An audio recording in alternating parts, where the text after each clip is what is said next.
This is The Adventures of Huckleberry Finn by Mark Twain, Chapter 11. "Come in," says the woman, and I did. She says, "Take a chair." I done it. She looked me all over with her little shiny eyes and says, "What might your name be?" "Sarah Williams." "Whereabouts do you live? In this neighborhood?" "No, in Hookerville, 7 miles below. I've walked all the way and I'm all tired out." "Hungry too, I reckon. I'll find you something." "No, I ain't hungry. I was so hungry I had to stop 2 miles below here to farm, so I ain't hungry no more. It's what makes me so late. My mother's down sick and out of money and everything, and I come to tell my Uncle Abner Moore. He lives at the upper end of town," she says. "I ain't never been here before. Do you know him?" "No, but I don't know everybody yet. I haven't lived here quite 2 weeks. It's a considerable ways to the upper end of the town. You better stay here all night. Take off your bonnet." "No," I says, "I'll rest a while, I reckon, and go on. I ain't afeard of the dark." She said she wouldn't let me go by myself, but her husband would be in by and by, in maybe an hour and a half, and she'd send him along with me. Then she got to talking about her husband and about her relations up the river and her relations down the river and about how much better off they used to was and how they didn't know but they'd made a mistake coming to our town instead of letting well alone, and so on, until I was afeared I'd made a mistake coming to her to find out what was going on in the town. By and by she dropped on to Pap and the murder, and then I was pretty willing to let her clatter right along. She told about me and Tom Sawyer finding the $12,000, only she got it 20, and all about Pap and what a hard lot he was and what a hard lot I was, and at last she got down to where I was murdered. I says, "Who done it? We heard considerable about these going-ons down in Hookerville, but we don't know who 'twas that killed Huck Finn." "Well, I reckon there's a right smart chance of people here that'd like to know who killed him. Some think old Finn done it himself." "No, is that so?" "Well, everybody thought it at first. He'll never know how nigh he come to getting lynched. Before night, they changed around and judged it was done by a runaway named Jim." "Why he—" I stopped. I reckon I better keep still. She run on and never noticed I'd put in at all. "That run off the very night Huck Finn was killed. So there's a reward out for him, $300. And there's a reward out for old Finn, too, $200. You see, he come to town the morning after the murder and told about it and was out with him on the ferryboat hunting right away after he up and left.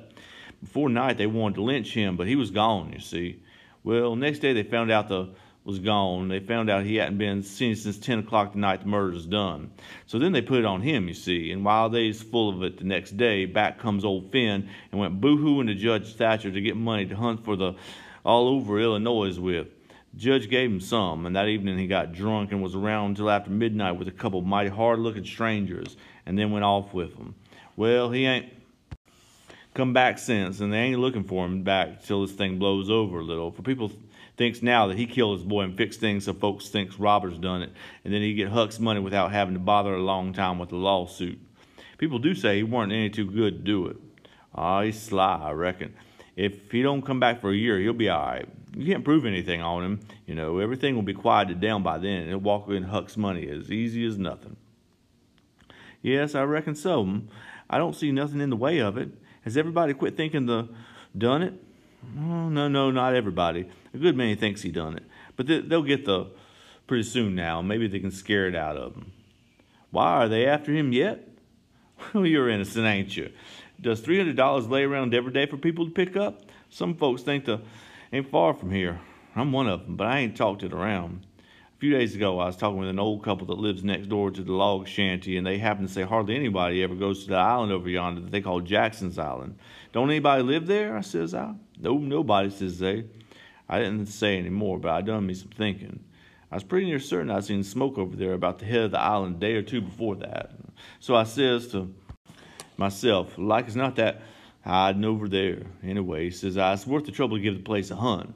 I ain't seen any smoke since, so I reckon maybe he's gone if it was him. But husband's going over there to see him and another man. He was gone up the river, but he got back today, and I told him as soon as he got here 2 hours ago." I got so uneasy I couldn't sit still. I had to do something with my hand, so I took up a needle off the table and went to threading it. My hand shook, and I was making a bad job of it. When the woman stopped talking, I looked up, and she was looking at me pretty curious and smiling a little. I put down the needle and thread and let on to be interested. And I was, too, and says, $300 is a power of money. I wish my mother could get it. Is your husband gone over there tonight?" "Oh, yes, he went uptown with the man I was telling you of to get a boat and see if they could borrow another gun. They'll go over after midnight." "Couldn't they see better if it was to wait till daytime?" "Yes. And couldn't the See better, too? After midnight, he'll likely be asleep, and they can slip around through the woods and hunt up his campfire all the better for the dark, if he's got one. I didn't think of that. The woman kept looking at me pretty curious, and I didn't feel a bit comfortable. Pretty soon she says, "What'd you say your name was, honey?" "Mary Williams." Somehow it didn't seem to me that I said it was Mary before, so I didn't look up. It seemed to me I said it was Sarah, so I felt sort of cornered, and I was afeared maybe I was looking it too. I wish the woman would say something more. The longer she sat still, the uneasier I was. But now she says, "Honey, I thought you said it was Sarah when you first come in." "Oh, yes, I did. Sarah Mary Williams. Sarah's my first name. Some calls me Sarah and some calls me Mary." "Oh, that's the way of it." "Yes'm."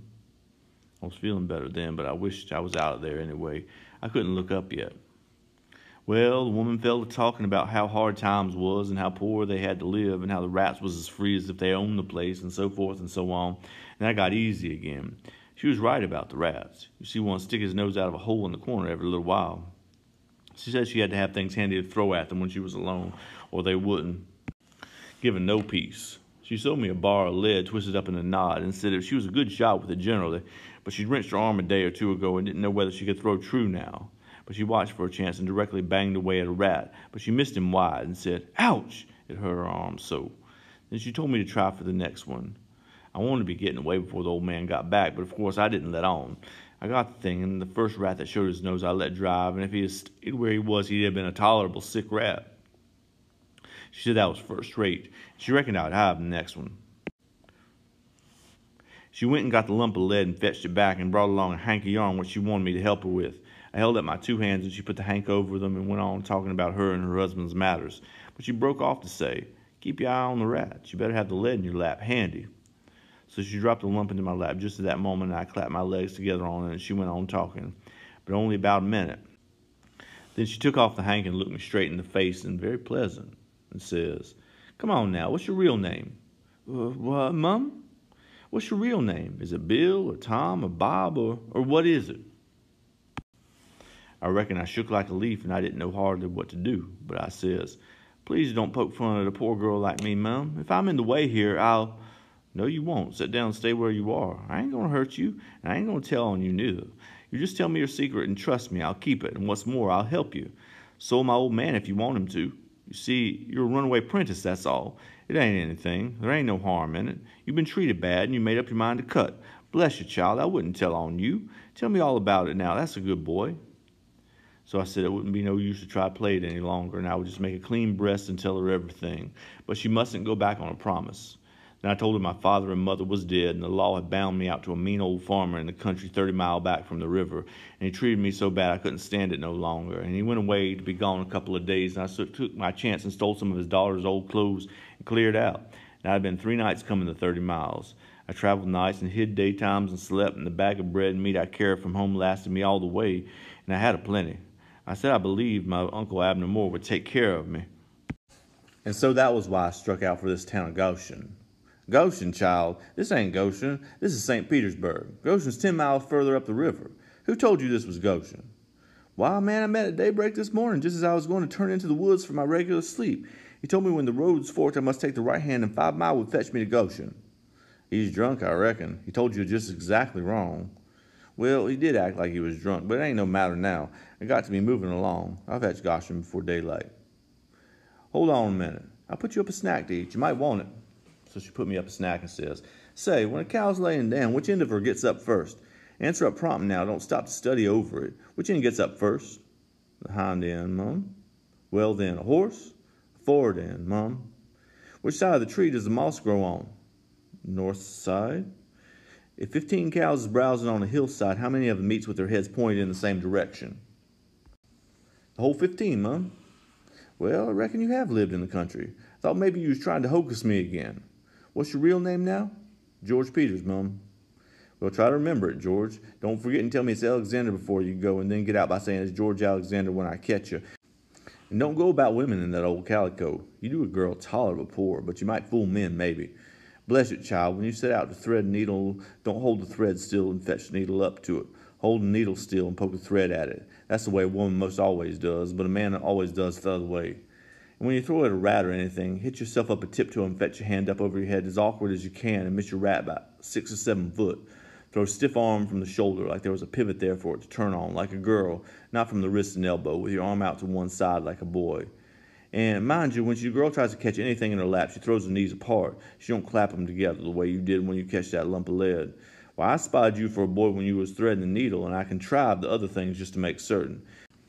Now, trot along to your Uncle Sarah, Mary Williams, George Alexander Peters, and if you get into trouble, you send word to Mrs. Judith Loftus, which is me, and I'll do what I can to get you out of it. Keep the river road all the way, and next time you tramp, take shoes and socks with you. The river road's a rocky one, and your feet will be in a condition when you get to Goshen, I reckon. I went up the bank about 50 yards, and I doubled all my tracks and slipped back to where my canoe was, a good piece below the house. I jumped in and was off in a hurry. I went upstream far enough to make the head of the island and started across. I took off the sunbonnet, for I didn't want no blinders on then. When I was about the middle, I heard the clock begin to strike, so I stopped and listened. The sound come faint over the water, but clear. 11. When I struck the head of the island, I never waited to blow, though I was most winded, but I shoved right into the timber where my old camp used to be, and started a good fire there on a high and dry spot. Then I jumped in the canoe and dug out for our place a mile and a half below, as hard as I could go. I landed and slopped through the timber and up the ridge and into the cavern. There Jim lay, sound asleep on the ground. I roused him out and said, "Get up and hump yourself, Jim. There ain't a minute to lose. They're after us." Jim never asked no questions. He never said a word, but the way he worked for the next half an hour showed about how he was scared. By that time, everything we had in the world was on our raft, and she was ready to be shoved out from the willow cove where she was hid. We put out the campfire at the cavern the first thing and didn't show a candle outside after that. I took the canoe out from the shore a little piece and took a look, but if there was a boat around, I couldn't see it, for stars and shadows ain't good to see by. Then we got out the raft and slipped along down in the shade, past the foot of the island, dead still, never saying a word.